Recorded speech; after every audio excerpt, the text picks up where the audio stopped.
जहां करोड़ों रुपए हजारों करोड़ वेस्ट किए जाते हैं, कहीं पे बहुत बड़ा बुत बनता है उस पे हजारों करोड़ वेस्ट कर दिए जाएं, कहीं कुछ बन रहा है, बुलेट ट्रेन, बहुत अच्छी बात है।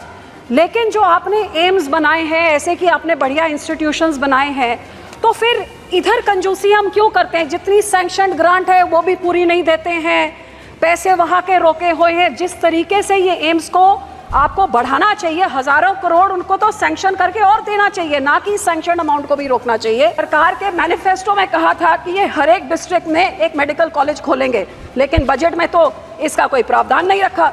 जिस तरह इस सरकार ने ये भी कहा था कोविड के बाद कि हर एक डिस्ट्रिक्ट में मेडिकल कॉलेज बनेगा, लेकिन कोविड हुए तो 4-5 साल हो गए, हमारे पंजाब में एक भी नहीं। एक तो आशा वर्कर जो 2008 से काम कर रहे हैं और बहुत ही उनको आज 1000-2000 रुपए से क्या होता है, इनको इनका पे ग्रेड नॉर्मलाइज किया जाए, जो डीसी रेट होता है, और इनकी एज लिमिट भी 65 तक बढ़ाई जाए। एक मेडिकल इंश्योरेंस और लाइफ इंश्योरेंस जो छोटे शॉपकीपर, दुकानदार होते हैं, छोटे बिजनेस वाले जो जीएसटी में कंट्रीब्यूट करते हैं, उनके लिए कोई ऐसे की इंश्योरेंस स्कीम लेके आए, क्योंकि एक बीमारी आती है सारी उनकी कमाई तबाह हो जाती है। हमारे एम्स का एक सेंटर मानसा जो मेरे जिले में है उधर खोला जाए। फिरोजपुर में जो पीजीआई सैटेलाइट सेंटर 2013 में सैंक्शन हुआ था, 2 बारी उसका नींव पत्थर रख दिया गया है, लेकिन 10 साल बाद आज तक बिल्डिंग भी नहीं खड़ी हुई है। कि एम्स बठिंडा जो मेरा ख्याल आपके सबसे पहले एम्स जो 2016 में ऐलान हुए थे, 3 साल के अंदर ये एम्स बन गया 750 बेड का। और आपको हैरानी होगी सर, 750 बेड का सुपर स्पेशलिटी अस्पताल, इतनी सारी हाईवे। क्या आपको पता है कि यहाँ पे इमरजेंसी वार्ड में कितने बेड्स हैं? 28 बेड। सर 28 बेड से वो हॉस्पिटल की ऑपरेशंस की रिक्वायरमेंट पूरी होएगी? ये 40 इमरजेंसीज की पूरी होएगी? किसकी होएगी? लगातार मैं कई सालों से मांग रख रही हूँ कि एक 300 बेड का ट्रॉमा सेंटर सैंक्शन किया जाए। एम्स बठिंडा भी मांग रहा है, लेकिन सरकार के कान में जूं तक नहीं। आज तक पता नहीं क्या कारण है, इतना बड़ा आपने हॉस्पिटल खड़ा किया, इमरजेंसी के वहाँ पे आप लगा दीजिए ट्रॉमा सेंटर 300 बेड का, ताकि उसका पूरा यूटिलाइजेशन हो। अस्पताल लोग भी मांग रहे हैं और वहाँ की जनता भी मांग रही है। मेरा क्षेत्र एक ऐसा है जहाँ इतना ज़्यादा कैंसर है कि मेरे यहाँ जब मैं एमपी बनी थी, एक कैंसर ट्रेन जाती थी, सिर्फ कैंसर पेशेंट से पंजाब से लेके उनको बीकानेर जाती थी। हमारी सरकार आई, हमारे कैंसर के अस्पताल वगैरह बनाए, चलो वहाँ पे इलाज शुरू हो गया। लेकिन इस बड़े सारे एम्स में सब पेट स्कैन की मशीन आज तक नहीं दी है। अब इतना ज़्यादा कैंसर की एक कैंसर की ट्रेन वहाँ से जाए, लगातार कितनी चिट्ठियाँ लिखी है, मांग रखी है, कम से कम पेट स्कैन की मशीनरी तो दे दीजिए। 7% कैंसर के केसेस हमारे पंजाब में हर साल बढ़ रहे हैं। एक गरीब को कितनी बड़ी मदद होएगी? आपने दवाइयों में टैक्स हटा दिया, बहुत अच्छी बात, लेकिन मशीन तो आप दे दीजिए। और इसमें सबसे ज़्यादा पीड़ित औरतों, जिनका ब्रेस्ट और सर्वाइकल कैंसर सबसे ज़्यादा है, तकरीबन 23,000 डेथ्स हर साल होती हैं।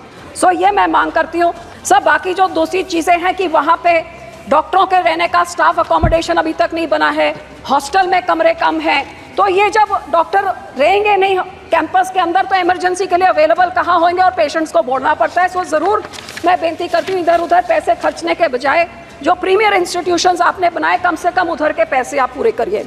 हमारे नेशनल हेल्थ मिशन में करोड़ों रुपए आज बता रहे थे मंत्री जी भी कि कितने रुपए रोक दिए गए, क्योंकि आयुष्मान भारत का भी जो स्टेट का हिस्सा होता है वो हमारी स्टेट की सरकार ने नहीं भरा, तो लोग इसके लाभ से वंचित हो रहे हैं।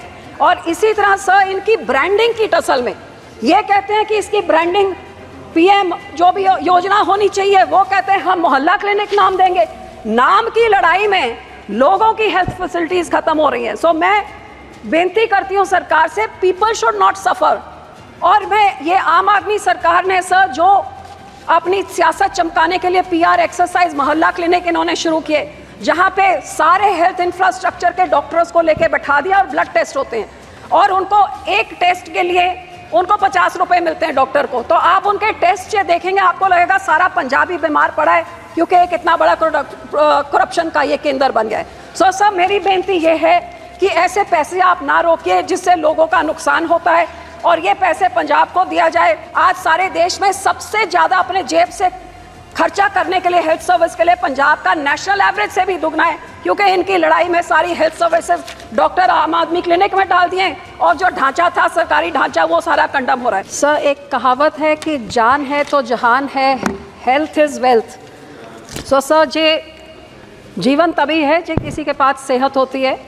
और आज ये 140 करोड़ लोगों की मैं बात करूं तो सबसे ज़रूरी जो बजट में देखा जाए तो एलोकेशन होनी चाहिए थी हेल्थ के लिए, ताकि ये जो एक जवान देश है ये प्रोडक्टिविटी अपनी बढ़ा सके। लेकिन अफसोस कि जहाँ पे बजट में जिस तरह की बढ़ोतरी होनी चाहिए बढ़ोतरी तो नहीं हुई। और मैं ये महसूस करती हूँ कि हम सारे इस बात से एग्रीमेंट में होंगे कि हर एक के क्षेत्र में डॉक्टरों की और बहुत ज़्यादा रिक्वायरमेंट है। गांव से लेके शहर में ज़्यादा डॉक्टरों की ज़रूरत है। ये ज़रूरत तभी पूरी हो सकती है जो और मेडिकल कॉलेजेस और इंस्टीट्यूट्स बनाए जाए, आइलाइड सर्विसेज वाले, जो इस तरफ सरकार ध्यान देगी तभी तो और डॉक्टर्स बनेंगे। और मैं ये भी बेनती करूंगी कि जहां करोड़ों रुपए, हज़ारों करोड़ वेस्ट किए जाते हैं, कहीं पे बहुत बड़ा बुत बनता है उस पे हज़ारों करोड़ वेस्ट कर दिए जाएं, कहीं कुछ बन रहा है, बुलेट ट्रेन, बहुत अच्छी बात है। लेकिन जो आपने एम्स बनाए हैं, ऐसे कि आपने बढ़िया इंस्टीट्यूशंस बनाए हैं, तो फिर इधर कंजूसी हम क्यों करते हैं? जितनी सैंक्शनड ग्रांट है वो भी पूरी नहीं देते हैं, पैसे वहाँ के रोके हुए हैं। जिस तरीके से ये एम्स को आपको बढ़ाना चाहिए, हज़ारों करोड़ उनको तो सैंक्शन करके और देना चाहिए, ना कि सैंक्शन अमाउंट को भी रोकना चाहिए। सो मैं आपसे आग्रह करती हूँ आपके द्वारा माननीय मंत्री जी को कि एम्स बठिंडा, जो मेरा ख्याल आपके सबसे पहले एम्स जो 2016 में ऐलान हुए थे, 3 साल के अंदर ये एम्स बन गया 750 बेड का। रोज़ यहाँ पे राजस्थान, हरियाणा, पंजाब, सारे राज्यों के 2500 लोग ओपीडी में आते हैं। रोज़ वहाँ पे 40 एमरजेंसीज होती हैं, 2 मेजर नेशनल हाईवेज, 3 स्टेट के हाईवेज, 2 एक्सप्रेसवेज के बीच में। और आपको हैरानी होगी सर, 750 बेड का सुपर स्पेशलिटी अस्पताल, इतनी सारी हाईवेज। क्या आपको पता है कि यहाँ पे इमरजेंसी वार्ड में कितने बेड्स हैं? 28 बेड। सर 28 बेड से वो हॉस्पिटल की ऑपरेशंस की रिक्वायरमेंट पूरी होएगी? ये 40 इमरजेंसीज की पूरी होएगी? किसकी होएगी? लगातार मैं कई सालों से मांग रख रही हूँ कि एक 300 बेड का ट्रॉमा सेंटर सैंक्शन किया जाए। एम्स बठिंडा भी मांग रहा है, लेकिन सरकार के कान में जूं तक नहीं। आज तक पता नहीं क्या कारण है, इतना बड़ा आपने हॉस्पिटल खड़ा किया, इमरजेंसी के वहाँ पे आप लगा दीजिए ट्रॉमा सेंटर 300 बेड का, ताकि उसका पूरा यूटिलाइजेशन हो। अस्पताल लोग भी मांग रहे हैं और वहाँ की जनता भी मांग रही है। दूसरा सर, जो छोटे छोटे पेंडिंग ड्यूज हैं, चाहे वो डीपीआर कॉस्ट में, नॉन डीपीआर, 1-1, 2-2 करोड़ क्यों आप रोक के रखते हैं? वो दे दीजिए। सर आपको हैरानी होगी कि यहाँ पे मैन पावर भी अभी पूरा नहीं दिया है। ऑथराइज फैकल्टी में 150 से ज़्यादा पेंडिंग है। नॉन ऑथराइज नॉन फैकल्टी में उसमें तकरीबन 1000 के तरफ पेंडिंग है। और सर सबसे ज़रूरी, इतना बड़ा इंफ्रास्ट्रक्चर, मशीनरी पेंडिंग नहीं होनी चाहिए। मेरा क्षेत्र एक ऐसा है जहाँ इतना ज़्यादा कैंसर है कि मेरे यहाँ जब मैं एमपी बनी थी, एक कैंसर ट्रेन जाती थी, सिर्फ कैंसर पेशेंट से पंजाब से लेके उनको बीकानेर जाती थी। हमारी सरकार आए, हमारे कैंसर के अस्पताल वगैरह बनाए, चलो अब यहाँ पे इलाज शुरू हो गया। लेकिन इस बड़े सारे एम्स में सब पेट स्कैन की मशीन आज तक नहीं दी है। अब इतना ज़्यादा कैंसर की, एक कैंसर की ट्रेन वहाँ से जाए, लगातार कितनी चिट्ठियाँ लिखी है, मांग रखी है, कम से कम पेट स्कैन की मशीनरी तो दे दीजिए। 7% कैंसर के केसेस हमारे पंजाब में हर साल बढ़ रहे हैं। एक गरीब को कितनी बड़ी मदद होगी? आपने दवाइयों में टैक्स हटा दिया, बहुत अच्छी बात, लेकिन मशीन तो आप दे दीजिए। और इसमें सबसे ज़्यादा पीड़ित औरतों, जिनका ब्रेस्ट और सर्वाइकल कैंसर सबसे ज़्यादा है, तकरीबन 23,000 डेथ्स हर साल होती हैं। सो ये मैं मांग करती हूँ। दूसरी sir, high and ICU ventilators. आपको हैरानी होगी, मेरी पूरी कॉन्स्टिट्यूंसी में किसी अस्पताल में एक वेंटिलेटर वाली एम्बुलेंस तक भी नहीं है, जो लोगों को नज़दीक के साथ में जहाँ पे भी उनको हेल्थ केयर मिल सकता है। सो इसे एम्स में high and ventilator for the hospital और एक ambulance with a ventilator. Sir दूसरा, मुझे इस बात का मान है कि हमारे इस अस्पताल ने already live donor kidney transplant शुरू कर दिया है, और वहाँ पे अस्पताल ने लिख के भेजा है कि इनको दे दी जाए जो SOTTO, state organ tissue transplant, जो इनको मातवता देती है, ये दे दी ताकि ये हार्ट में भी शुरू हो जाए। ये पेंडिंग कब से पड़ा हुआ है नेशनल के साथ। मैं विनती करती हूँ डॉक्टर मंत्री जी को कि ये दिलवा दीजिए।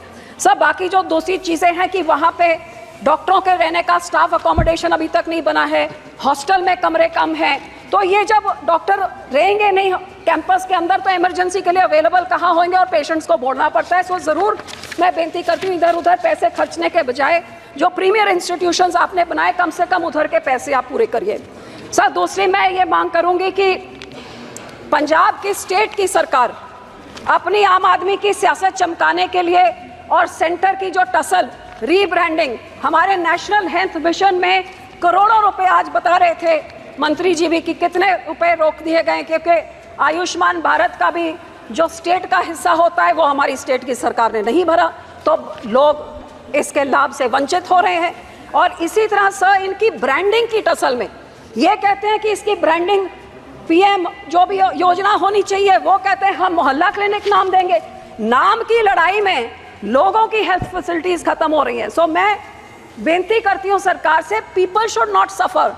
और मैं ये आम आदमी सरकार ने सर जो अपनी सियासत चमकाने के लिए पीआर एक्सरसाइज मोहल्ला क्लिनिक इन्होंने शुरू किए, जहां पे सारे हेल्थ इंफ्रास्ट्रक्चर के डॉक्टर्स को लेके बैठा दिया और ब्लड टेस्ट होते हैं, और उनको एक टेस्ट के लिए उनको 50 रुपए मिलते हैं डॉक्टर को। तो आप उनके टेस्ट से देखेंगे, आपको लगेगा सारा पंजाबी बीमार पड़ा है, क्योंकि एक इतना बड़ा करप्शन का ये केंद्र बन गया है। सो सर, मेरी बेनती ये है कि ऐसे पैसे आप ना रोकिए जिससे लोगों का नुकसान होता है, और ये पैसे पंजाब को दिया जाए, क्योंकि ये इनकी लड़ाई में लोगों को सफ़र नहीं करना चाहिए।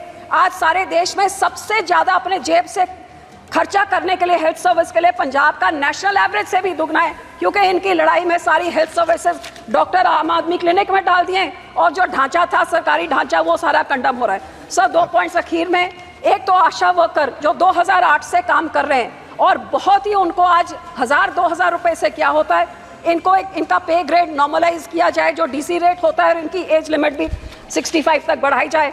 सर, सरकार के मैनिफेस्टो में कहा था कि ये हर एक डिस्ट्रिक्ट में एक मेडिकल कॉलेज खोलेंगे, लेकिन बजट में तो इसका कोई प्रावधान नहीं रखा।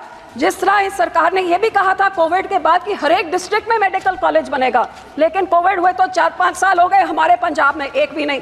सो सर, मैं बेनती करती हूँ कि हमारे एम्स का एक सेंटर मानसा जो मेरे ज़िले में है उधर खोला जाए।